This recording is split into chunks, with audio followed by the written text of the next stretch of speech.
Hello everyone, आप सभी का बहुत बहुत स्वागत है आपके इस यूट्यूब चैनल जियोग्राफी विद गौरव में। तो आज जो हमारी तारीख हो चुकी है वो हमारी हो चुकी है 30 जून। ठीक है, तो 30 जून, हालांकि जून महीने का सबसे लास्ट दिन है और कहीं ना कहीं एक आपके लिए भी निर्णायक दिन यूँ है कि आज हम इसका इम्पोर्टेंट टॉपिक करने जा रहे हैं। वो है हमारा कार्ल मार्क्स का आर्थिक विकास का सिद्धांत। क्योंकि हालांकि यह वीडियो 3 तथ्यों पर आधारित है। पहला तथ्य कि यह 12th की ज्योग्राफी से रिलेटेड है, जो कि ह्यूमन ज्योग्राफी है। यदि आपके टॉपिक से रिलेटेड नहीं है तो आप इसे अभी के अभी छोड़कर जा सकते हैं। तो दूसरा पॉइंट है हमारा BA सेकेंड ईयर के 4th सेम के लिए। ठीक है, और जो थर्ड हमारा टॉपिक है वो है इकोनॉमिक्स स्टूडेंट्स के लिए। हेलो फ्रेंड्स, मेरा नाम है गौरव और आप देख रहे हैं ज्योग्राफी विद गौरव। अच्छा, जो इस बार जो हमें एक ऑफ़र आया था, पिछले दिनों हमने लाइव किया था संडे के दिन, बीच में जो हमारे जो डिस्कशन जो रुक गया। हमारे चैनल का सबसे पहला उद्देश्य यही है कि हम किसी के भी कार्य में कोई बाधा नहीं बनना चाहते। यदि आपको लगता है कि हम किसी प्रकार से किसी के चैनल में बाधा या फिर किसी के कार्य में बाधा डाल रहे हैं, तो आपका सबसे पहले कार्य यही बनता है कि आप हमें इन्फॉर्म कर दें, हमारे खिलाफ कोई भी कार्यवाही ना करें। चलिए, तो बात आती है कार्ल मार्क्स के बारे में थोड़ा सा जान लेते हैं। तो कार्ल मार्क्स महोदय का जन्म 1818 में कहाँ पर हुआ था? ट्रायर में हुआ था। इन्होंने बॉन विश्वविद्यालय तथा बर्लिन विश्वविद्यालय में दर्शन शास्त्र का क्या किया था? अध्ययन किया था। अच्छा, जेना में यहाँ से इन्होंने PhD की डिग्री प्राप्त की थी। डॉक्टरेट या फिर PhD एक ही होता है। फिर 1843 में ये कहाँ चले गए? पेरिस चले गए। और इनकी मित्रता किनके साथ हुई? फेडरिक एंजल्स के साथ, जिन्होंने इन्हें राजनीतिक अर्थशास्त्र की अध्ययन की क्या दी? प्रेरणा दी। तो बच्चों, आप सभी से फ्रेंड्स, आप सभी से एक रिक्वेस्ट रहेगी कि आप इन पॉइंट्स को साथ के साथ नोट करते रहे। और यदि आप अपने एग्ज़ाम या फिर किसी भी आप उसमें अटैम्प्ट करना चाहते हैं तो इसी तरीके से अटैम्प्ट करें कि कोई भी महोदय हो, मार्क्स हो या फिर माल्थस हो या फिर रिकार्डो हो, तो उनके बारे में थोड़ा सा यदि आप इंट्रो लिख दें तो काफ़ी अच्छा प्रभाव पड़ेगा एग्जामिनर के ऊपर। तो मैं अगले पेज की तरफ बढ़ूँ। चलिए बढ़ लेते हैं एक बार। तो हमारी वीडियो का कंटेंट रहने वाला है, वो हमारी वीडियो के कंटेंट रहेंगे, एक सेकंड। पहला है हमारा कार्ल मार्क्स के सिद्धांत की प्रस्तावना, introduction to Karl Marx theory. Malthus तो वैसे गलती से निकल जाता है कई बार, माल्थस हम हालांकि पिछली बार कर चुके हैं रिकार्डो से पहले। कार्ल मार्क्स के सिद्धांत का इतिहास व भौतिकवादी विश्लेषण। और फिर है हमारे कार्ल मार्क्स की प्रणाली, सरल पुनरुत्पादन। देखिए, एक होता है उत्पादन, और जब उस उत्पादन से हम पुनरुत्पादन करते हैं वो हमारा क्या हो गया? पुनरुत्पादन, यानी सिंपल रिप्रोडक्शन। फिर है कार्ल मार्क्स के सिद्धांत की वृद्धि व संकट। फिर जो लास्ट हमारा पॉइंट बनेगा, लिमिटेशन ऑफ कार्ल मार्क्स, यानी कार्ल मार्क्स के सिद्धांत की क्या सीमाएं। तो आप सभी से रिक्वेस्ट रहेगी कि आप इस वीडियो को स्किप न करें। यदि स्किप करने की मन में है तो आप वीडियो छोड़कर जा सकते हैं, मुझे कोई दिक्कत नहीं है। चलिए, क्लियर है यहाँ तक? अब मैं अगले जो हमारे इसके बारे में डिस्कस करूँ तो कार्ल मार्क्स के आर्थिक सिद्धांत। देखिए, पॉइंट नंबर 1 है हमारा, हाँ जी, कार्ल मार्क्स के सिद्धांत की प्रस्तावना। और थ्योरी नंबर 2 है हमारा कार्ल मार्क्स के सिद्धांत का इतिहास। ठीक है, तो एक बार हम आगे नेक्स्ट स्लाइड की तरफ बढ़ूँ तो मैं, चलो एक सेकेंड, मैं एक बार इसे सेट कर। तो वो स्लाइड दरअसल मिस वो हो गई थी, तो कहीं ना कहीं आप सबने इसे हम माफ़ी चाहेंगे। तो देखिए, एडम विल्सन ने मार्क्स नाम से पुकारा। प्रोफेसर शुम्पीटर ने अपनी पुस्तक 10 ग्रेट इकोनॉमिक्स में लिखा, क्या लिखा? कि मार्क्सवाद क्या है? एक धर्म है। और रूढ़िवादी मार्क्सवादियों के लिए मार्क्सवादियों का विरोध करना बल्कि बुरा ही नहीं बल्कि ये क्या है? पाप माना गया है। अच्छा, उनकी किसकी? मार्क्स की बुक है दास कैपिटल, जिसको समाजवाद की क्या कहा जाता है? बाइबल कहा जाता है। हाँ जी, यहाँ तक क्लियर है आपका पॉइंट्स? चलिए अब मैं आगे की तरफ बढ़ूँ तो शुम्पीटर ने अपने ग्रंथ हिस्टोरी ऑफ इकोनॉमिक एनालिसिस यानी 1951 के पेज नंबर 390 में क्या लिखते हैं कि जहाँ तक शुद्ध सिद्धांत का संबंध है वो कार्ल मार्क्स को एक प्रतिष्ठित अर्थशास्त्री के रूप में मानते हैं, ठीक है, माना जाना चाहिए। और एस.जे. मिल ने जहाँ एडम स्मिथ की परंपराओं का अनुसरण करते हुए वहीं ऐसे ही प्रतिष्ठित जस्ट सेकेंड, ठीक है, हाँ जी, क्या किया, एक मिनट रुक जाइए जरा, हाँ जी, प्रतिष्ठित अर्थशास्त्रियों का क्या किया, उन्होंने अनुसरण किया। अब नेक्स्ट स्लाइड की तरफ मैं आगे बढ़ूं। चलिए अब एडम स्मिथ के बारे में डिस्कशन करते करते हम एवं रिकार्डो इस स्कूल के सबसे अच्छे क्या थे, प्रतिनिधि थे, लेकिन आधुनिक आर्थिक दशाओं का अनुभव करते हुए उन्होंने क्या किया, सिद्ध अवलोकन की रिकॉर्ड किया, ठीक है। मार्क्स के अनुसार राजनीतिक अर्थव्यवस्था विज्ञान केवल तब तक है जब तक संघवर्ग संघर्ष करते हुए क्या करते हैं, दिखाई देते हैं। तो ये पॉइंट यदि आप लिखते हैं तो डेफिनेटली आपके नंबर बिल्कुल भी नहीं कटेंगे, ठीक है। अब बात आती है हमारे जो सबसे इम्पोर्टेंट पॉइंट जी, और हाँ, यदि आपको कोई भी पॉइंट ऐसा लगता है जिस पर हमें दोबारा से डिस्कशन करनी चाहिए तो आप हमें कमेंट बॉक्स में ज़रूर बता दें, ताकि मैं उससे रिलेटेड कुछ भी जो आपकी जानकारी अधूरी रह चुकी है हम उसे पूरा कर सके समय रहते रहते, क्योंकि जुलाई में ही हमारे जो बीए क्लास है उसके एग्ज़ाम होने हैं। और रही बात, यदि आपको फिर से लगता है कि हम किसी के कार्य में बाधा डाल रहे हैं तो उनसे माफ़ी चाहेंगे। हम किसी भी प्रकार के किसी के भी कार्य में बाधा नहीं डालना चाहते, ठीक है। यानी इतिहास का विश्लेषण करते करते तो यानी अब हमें उस इतिहास का विश्लेषण करना होगा जो कार्ल मार्क्स के सिद्धांत में दिखाया गया है। कार्ल मार्क्स ने क्या किया, प्रत्येक घटनाओं को आर्थिक आधारों पर क्या किया, स्पष्ट किया। उनके अनुसार सामाजिक जीवन के जस्ट सेकेंड विकास को इतिहास भौतिकवाद विश्लेषण द्वारा क्या किया, स्पष्ट किया। अब अगली स्लाइड की तरफ मैं आगे बढ़ूं तो मार्क्स के अनुसार, एक सेकेंड क्योंकि ये लाइन भी थोड़ी इंपॉर्टेंट है, मार्क्स के अनुसार उत्पादन की विधि वह मुख्य घटक है जो सामाजिक व्यवहार को निर्धारित करती है। मार्क्स के अनुसार उत्पादन से संबंधित, देखिए इस लाइन को अगर आप दोबारा ना लिखें तो कोई भी दिक्कत नहीं है, तो हम इसी के साथ जोड़ते हुए चलेंगे। उत्पादन से संबंधित भौतिक शक्तियों में क्या होता है, परिवर्तन होता रहता है। उत्पादन की विधि संबंध विचारों संस्थाओं को स्थापित करने में क्या करते हैं, महत्वपूर्ण भूमिका निभाते हैं, ठीक है। चलिए मार्क्स के अनुसार, अब ये हाईलाइटेड है तो मैं इसको हाईलाइट बिल्कुल भी नहीं करूंगा, ये पहले से ही हाईलाइटेड है। विकास की एक निश्चित अवस्था में समाज की भौतिक उत्पादक शक्तियां वह उत्पादन के विद्यमान संबंधों में द्वंद्व का अनुभव करती है, ठीक है। यानी जो भौतिक उत्पाद शक्तियां हैं और क्या, उत्पादन के विभिन्न संबंधों के साथ द्वंद्व, यानी दोनों को एक दूसरे के साथ तालमेल बैठाने की कोशिश करती है। परिवर्तन की इस प्रक्रिया में वर्ग संघर्ष एक महत्वपूर्ण भूमिका प्रस्तुत करता है। नेक्स्ट स्लाइड की तरफ आगे बढ़ूं तो नेक्स्ट स्लाइड में दो लाइंस जो है हमारी वो क्या हैं, वो पहले से ही हाईलाइटेड हैं, तो उसके बाद जो नीचे जो पॉइंट्स बनते जाएंगे वो हम आपसे डिस्कस कर रहे हैं।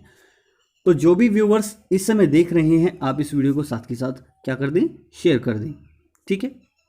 चलिए अब जो इस पॉइंट के बारे में मैं डिस्कस करूं तो मार्क्स ने समाज की उद्भव एवं विकास हेतु द्वंद्वात्मक भौतिकवाद के दर्शन का क्या किया, आधार लिया, ठीक है। यहाँ तक आई होप आपको क्लियर हो रहा होगा। तो देखिए समाज में चार विभिन्न अवस्थाओं में क्रम देखा जाता है। प्राथमिक अवस्था और प्राथमिक समाज की है, ठीक है। तदुपरांत क्या है, प्राचीन दशा समाज की अवस्था आती है। प्राथमिक अवस्था में उत्पादन की साधनों पर समाज स्वान्वित होता है, श्रम विभाजन विकसित नहीं होता है। यह हमारी क्या होगी, पहली अवस्था हो गई। अब दूसरी अवस्था की मैं बात करूं, हाँ जी, तो दूसरी अवस्था है हमारे श्रम के प्रतिफल को समाज के सदस्यों द्वारा समान भागों में क्या कर लिया जाता है, बांट लिया जाता है, समान रूप से बांट लिया जाता है। प्राचीन दास समाज देखिए, ये दास समाज का जो है हम ये टॉपिक थोड़ा सा पेंडिंग रखेंगे, हालांकि किसी भी वीडियो में जो नेक्स्ट होगी हमारी उसमें हम आपसे डिस्कस करेंगे। अवस्था में किसी व्यक्ति द्वारा व्यक्ति का शोषण किया जाता है। देखिए, पहले अमूमन जो प्राचीन समाज होते थे उसके अंदर क्या होती थी, दास प्रथा होती थी, यानी दास बनाए जाते थे, चाहे वो मुगल समाज, मुगल सल्तनत हो, कोई भी सल्तनत हो, उसके अंदर क्या होते थे, हमारे दास होते थे। यानी जो वहाँ के जो वजीर आजम हुआ करते थे उनके भी दास होते थे, मंत्रियों के भी दास होते थे, अमूमन सबके दास होते थे। तो वो क्या करते थे, उनका शोषण करते थे। अच्छा, दूसरी अवस्था में श्रम विभाजन को बल मिलता है। जब दूसरी अवस्था आई तो क्या हुआ, समाज जो श्रम समाज है उसको क्या मिला, बल मिला। अच्छा,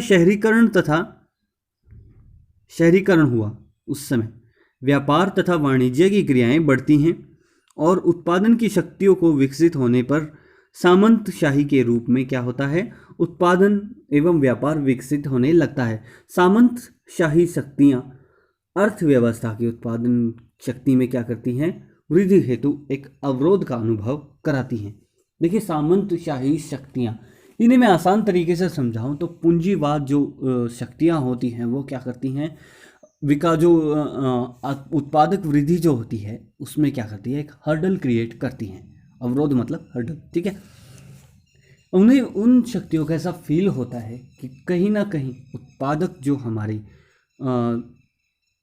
जो उत्पादक जो शक्ति है उसमें कहीं ना कहीं एक हर्डल क्रिएट कर देती है, या फिर फील करा देती हैं कि हर्डल है जरूर कुछ ना कुछ, ठीक है। विद्यमान आर्थिक संगठन एवं सुधरी हुई आर्थिक शक्तियों के बीच द्वंद्व विकसित होता है। इससे सामंतवादी प्रणाली का क्या होता है, पतन हो जाता है।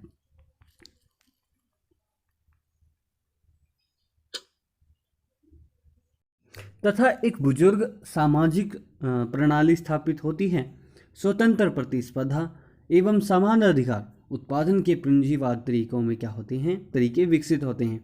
अच्छा, पूंजीवाद के अधीन उत्पादन से संबंधित व्यवस्थाएं बदलती रहती है, क्योंकि कोई भी समय हो, यानी जो समय के साथ साथ व्यवस्थाएं बदलती हैं, क्योंकि उस टाइम हमें पता नहीं लगता, लेकिन जब उस चीज़ का एनालाइज होता है तो हर एक व्यवस्था में कुछ ना कुछ कमियां जरूर होती हैं। लेकिन समय रहते यदि उन कमियों को पहचान लिया जाए तो व्यवस्था अपने आप ठीक हो जाती है। वर्तमान समय की अगर मैं बात करूं तो वर्तमान समय में भी जो भारत देश है उसकी व्यवस्थाओं में बहुत सारी कमियां हैं, अब भी मैं आपको बता रहा हूं, क्योंकि इंडिया के अंदर करप्शन इतना ज़्यादा है कि आप पूछिए ही मत। चलिए, चलो वो तो अलग बात है, सरकारी सिस्टम को बदलने में थोड़ा टाइम भी बदल लगता है, लेकिन सबसे पहले हमें थोड़ा सा अपने आप में बदलाव लाना होता है। अच्छा, अब जो बात आती है स्वतंत्र प्रतिस्पर्धा, यानी इंडिपेंडेंट कंपटीशन एंड सेम क्या होते हैं, राइट्स होते हैं, यानी जो इक्वल राइट्स होने चाहिए, ठीक है। उत्पादन के पूंजीवादी तरीके क्या होते हैं, विकसित होते हैं। पूंजीवाद के अधीन संबंधित व्यवस्थाएं भी बदलती हैं। देखिए, अगर मान लीजिए पूंजीवाद के कुछ तरीके हैं उनमें बदलाव आता है, ठीक है, जो पूंजीवाद के अधीन जो उत्पादन है उनसे संबंधित व्यवस्थाएं बदलती हैं, उनको लगता है कि हमारी व्यवस्थाओं में कुछ ना कुछ कमियां हैं, तो वो उन कमियों को क्या कर देते हैं, दूर कर देते हैं और व्यवस्था में थोड़ा सा बदलाव आ जाता है। अच्छा, अब बारी आती है श्रमिकों के मध्य संघर्ष बढ़ता है। अंततः श्रमजीवी या सर्वाहारी द्वारा पूंजीपति का क्या कर दिया जाता है, विनाश कर दिया जाता है, और क्या होते हैं, उद्योगों को का प्रबंध अपने हाथों में ले लिया जाता है, ठीक है।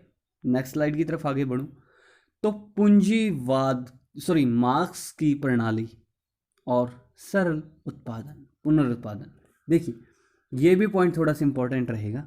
मार्क्स के अनुसार श्रम केवल जो मूल्य है वो उत्पादन करता है। इसकी एक विशेष प्रकृति क्या है कि यह अपने साथ साथ क्या करता है, मूल्य से अधिक उत्पादन करने में समर्थ होता है, ठीक है। अच्छा, पूंजीवादी खेल के नियमों के अंतराल स्वतंत्र प्रतिस्पर्धा वस्तुओं की कीमतों में की उनकी उत्पादन लागत तक को भी गिराती है। देखिए, इस पॉइंट को मैं अगर अच्छी तरीके से समझाऊं, मान लीजिए, ठीक है, हाँ जी, चलिए, तो मान लीजिए यदि कोई हमारी वस्तु मान लीजिए मैं एक कुछ अच्छा सा प्रोडक्ट बनाता हूँ, उसमें लागत आती है हमारी कितनी, 1,000 रुपये लागत आती है। यदि जो हमारी जो उत्पादन लागत है वो हमारी कितनी है, 1,000 रुपये है, और यदि उसकी कीमत गिरकर मार्केट में कितनी हो जाती है, तो 900 रुपये हो जाती है। तो इसका जो पर्टिकुलर लॉस होगा वो क्या होगा, वो 100 रुपीज़ का लॉस होगा, और जो 100 रुपीज़ इसमें से कट होंगे वो 900 रुपये हमारी लागत। तो यहाँ पर हमारी क्या हो गया, ना तो कुछ प्रॉफिट हुआ, और बल्कि जो उत्पादन दर है, जो उत्पादन लागत है, उसमें भी कमी आई। ठीक है, जो हमें प्रोडक्ट महंगे मिल रहे थे, जो रॉ मटेरियल्स जो होते हैं, मान लीजिए हम ऐसे इलेक्ट्रॉनिक प्रोडक्ट्स कोई बनाते हैं, तो उस प्रोडक्ट की हमारी खासियत क्या होती है कि उसके लिए हमें छोटे छोटे पार्ट्स चाहिए होते हैं। मान लीजिए हमें कोई एलईडी टीवी बनाना है, तो उसके लिए हमें इलेक्ट्रॉनिक कंपोनेंट्स तो चाहिए। ठीक है, तो लेकिन जब वो इलेक्ट्रिक कंपोनेंट जो वो है हमारे सस्ते हो जाते हैं, तो अपने आप उत्पादन लागत में क्या हो जाती हैं, कमी आ जाती हैं।